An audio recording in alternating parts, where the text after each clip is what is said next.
ദിലീപ് ശിക്ഷിക്കപ്പെടുമോ? വിശദമായി നോക്കാം. ആദ്യം തന്നെ വീഡിയോ ലൈക്ക് ചെയ്ത് കാണുക. ചാനൽ സബ്സ്ക്രൈബ് ചെയ്യാത്തവർ സബ്സ്ക്രൈബ് ചെയ്ത് തൊട്ടടുത്തുള്ള ബെല്ലൈക്കൺ എനേബിൾ ചെയ്യുക. കേരളം കാത്തിരിക്കുകയാണ്. നടി ആക്രമിക്കപ്പെട്ട കേസിൽ നാളെ തിങ്കളാഴ്ച വരാനിരിക്കുന്ന വിധി കേൾക്കാൻ. എറണാകുളം പ്രിൻസിപ്പൽ സെഷൻസ് കോടതിയാണ് വിധി പറയുന്നത്. അപകീർത്തികരമായ ദൃശ്യങ്ങൾ പകർത്താനുള്ള കൊട്ടേഷൻ പ്രകാരം നടിയെ തട്ടിക്കൊണ്ടുപോയി ആക്രമിച്ചെന്നാണ് കേസ്. നടൻ ദിലീപ് ഉൾപ്പെടെ 10 പ്രതികളാണുള്ളത്.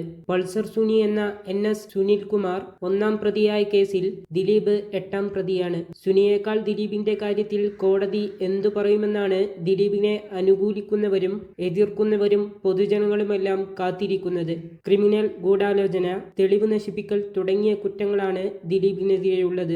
ചിലർ ദിലീപിനെതിരായ ആരോപണങ്ങൾ തെളിയിക്കാൻ പ്രോസിക്യൂഷൻ ബുദ്ധിമുട്ടിയെന്ന് പറയുമ്പോൾ മറ്റു ചിലർ ഗൂഢാലോചന തെളിഞ്ഞാൽ കടുത്ത ശിക്ഷ കിട്ടാൻ സാധ്യതയുണ്ടെന്നും പറയുന്നു. കോടതി വിധി എന്താകുമെന്ന പ്രവചനം അസാധ്യമാണ്. പക്ഷേ തീരുമാനം എന്താകുമെന്നറിയാനുള്ള ആകാംക്ഷ ഓരോ മണിക്കൂറിലും വർദ്ധിക്കുകയാണ്. ഈ ഒരു വീഡിയോ ഷെയർ ചെയ്യാനും ലൈക്ക് ചെയ്യാനും ചാനൽ സബ്സ്ക്രൈബ് ചെയ്യാനും മറക്കാതിരിക്കുക.